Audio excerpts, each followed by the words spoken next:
2002 সালে Smithsonian tropical research ইনস্টিটিউটের বিজ্ঞানীরা উত্তর পূর্ব কলম্বিয়ার একটি খনন অভিযানে যান। সেদিনটা ছিল একেবারেই সাধারণ।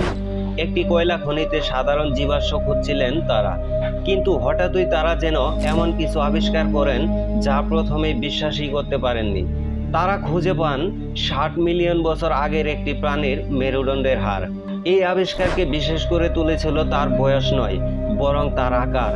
দীর্ঘদিন ধরে বিজ্ঞানীরা ভেবেছিলেন এগুলো হয়তো প্রাগৈতিহাসিক কুমিরের হাড়ের টুকরো, কিন্তু বছরের পর বছর গবেষণার পর প্রকাশ পায় এক অবিশ্বাস্য সত্য।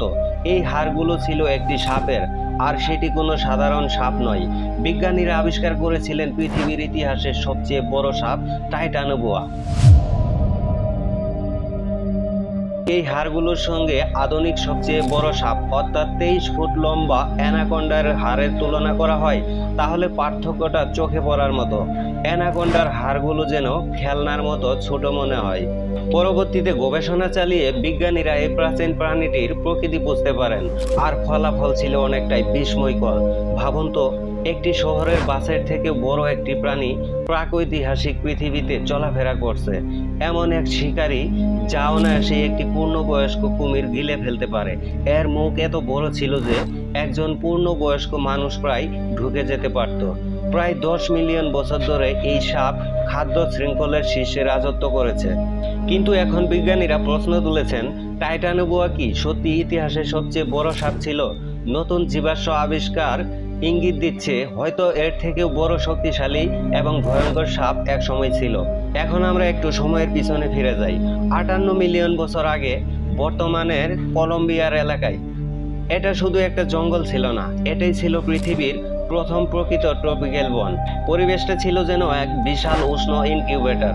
আর্দ্রতা এত বেশি ছিল যে প্রতিটি শ্বাস নেওয়ার সময় মনে হতো ফুসফুসে আগুন লাগার মতো।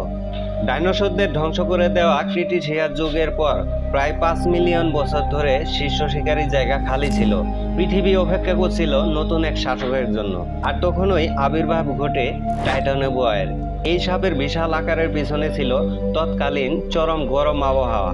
এত বড় দেহ চালাতে বাহ্যিক তাপের প্রয়োজন ছিল, যা সেই যুগে প্রচুর পরিমাণে ছিল। গড় তাপমাত্রা ছিল প্রায় 34 ডিগ্রি সেলসিয়াস। এই পরিবেশ ছিল যেন এক বিশাল স্টিম রুম। গাছপালা দ্রুত ছিল, আর কার্বন ডাই অক্সাইডের মাত্রা ছিল অত্যন্ত বেশি। এই পরিস্থিতিতে শীতল রক্ত বিশিষ্ট প্রাণীরা অস্বাভাবিকভাবে বড় হয়ে উঠতে লাগলো। টাইটানোবোয়া ছিল সেই পরিবেশেরই এক ফসল। এর ওজন ছিল প্রায় 2500 পাউন্ডের মতো, আর দৈর্ঘ্য ছিল 46 থেকে 50 ফুট পর্যন্ত। এর শরীর এত মোটা ছিল যে 4 ফুট বেশের। পেশি সংকোচনে ভয়ঙ্কর চাপ তৈরি হতো। এমনকি শিকার যদি জীবিত অবস্থায় গিলে ফেলা হতো, তবুও সেই চাপে তার মৃত্যু নিশ্চিত ছিল। যদি টাইটানোবোয়া আজকের পৃথিবীতে থাকতো, তাহলে ট্রপিক্যাল অঞ্চলে ভয়াবহ আতঙ্ক সৃষ্টি হতো। গ্রিন অ্যানাকোন্ডা, কাইমান, এমনকি বড় কুমিরও এর সহজ শিকার হয়ে যেত। একটি মাত্র টাইটানোবোয়া কয়েক মাসেই একটি নদীর ইকোসিস্টেমকে ধ্বংস করে দিতে পারত। টাইটানোবোয়া বিষধর ছিল না। এত বড় শরীরের জন্য বিষের দরকার ছিল না। এর শক্তি ছিল একটি হাইড্রোলিক প্রেসের মতো, যা মুহূর্তেই শিকারকে চূর্ণ বিচূর্ণ করে দিত। তবে এর একটা দুর্বলতাও ছিল। এত ভারী শরীর নিয়ে স্থলে এটি খুব ধীর গতিতে চলত, তাই এটি প্রধানত পানিতে বাস করত। আর পানিতে এটি প্রায় 50 ফুট লম্বা একটা নীরব টর্পেডোর মতো চলাফেরা করত। এটি ছিল একেবারে অ্যাম্বুশ শিকারী, অর্থাৎ হঠাৎ করেই আক্রমণ করত। পানির নিচে লুকিয়ে থাকতো যেন ডুবে থাকা একটা গাছের গুঁড়ি পড়ে আছে।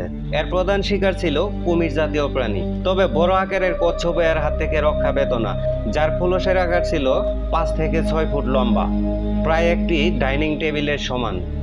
ভিডিও ভালো লাগলে লাইক করবেন, কমেন্ট করবেন, সাবস্ক্রাইব করতে ভুলবেন না। দেখা হবে নতুন কোনো ভিডিওতে। ততক্ষণ পর্যন্ত ভালো থাকবেন, সুস্থ থাকবেন।